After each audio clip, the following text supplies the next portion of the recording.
So good day, let's try to solve this integral.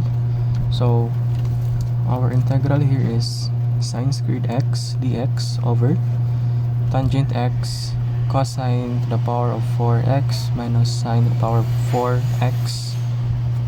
Okay, so how can we answer this one? So first thing na notice ko is itong dalawang to.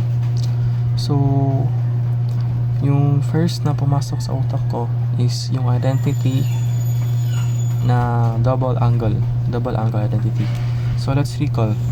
So yung cosine 2x is equals to cosine squared x minus sine squared x. But how can we apply this one? We cannot directly apply this one yet. But before that, notice that this is to the power of 4 and this is to the power of 2, right? So kapag ginawa natin to siyang difference of two squares, so remember, so magiging to integral of, so before we can apply this one, let's apply the difference of two squares. So magiging tangent x. So instead of writing this form, let's write that as cosine squared x minus sine squared x times, instead of negative, positive siya, or naka-addition. So sine squared x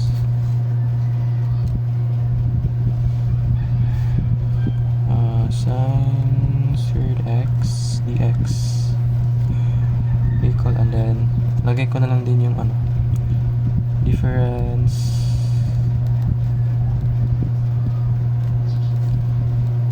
of two squares is, let's say, a minus b, a plus b is equals to a squared minus b squared. That, diba? If you notice, this is to the 4 to the 4. So if you multiply this one, ito yung result, diba? So after that, this one is just equals to this, like this is the double angle. And also this is according to the Pythagorean identity, diba? This is just equals to 1. So therefore, we can simplify that as magiging tangent x cosine 2x na lang, and then sine squared x dx, diba? And then after, let's also try to simplify this one, itong tangent x tsaka yung sine squared, kasi this is just equals to reciprocal identity ng tawag nito, tangent is just sine x over cosine x, diba? Sine x cosine 2x over cosine x. But you cannot cancel this out because this is 2x, this is just x. So be careful. Then after, let's just take the reciprocal of this one, because that is a complex fraction. So therefore magiging sine squared x dx times, reciprocal lang yan, sine x cosine 2x over cosine x. So ito makakancel tong sin x, tas yung isa dito is makakancel din. I mean, may matitirang isang sign. So magiging sin x cosine x dx, and then yung sa ibaba is matitira yung cosine 2x. So after that, another identity ang i-apply natin dito, which is yung the same pa rin, double angle. So recall na naman. So recall sine 2x is equals to 2 sine x cos sine x, diba? But however, ang nandito sa problem natin is just sine x cosine x. So therefore, if we solve for sine x cosine x, that is just equals to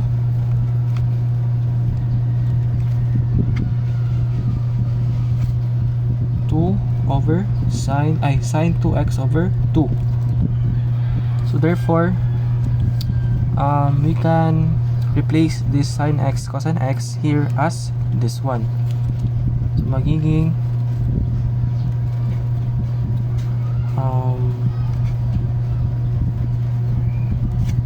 2 cosine 2x and then sine 2x dx,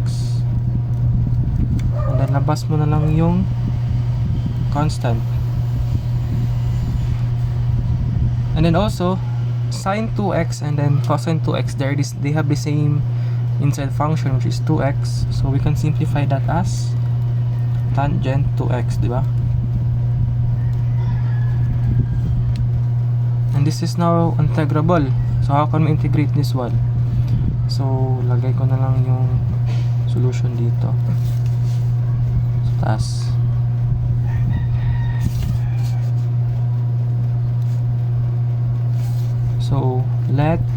So magle-let natin yung u equals to 2x, and then our du is just equals to 2 dx.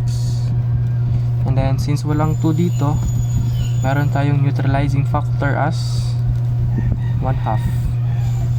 So therefore our integral is 1/2 times 1/2 is equals to 1/4. The integral of tangent u du.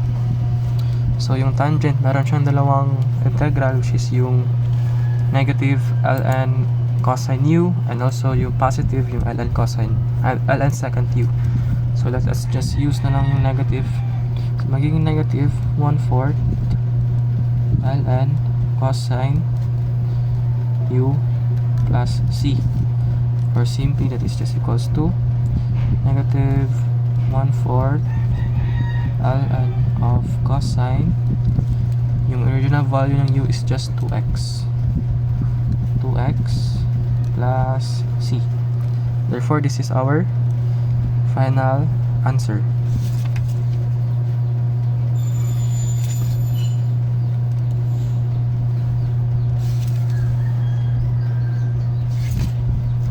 So thank you sa panonood. Hopefully may natutunan kayo. Bye bye.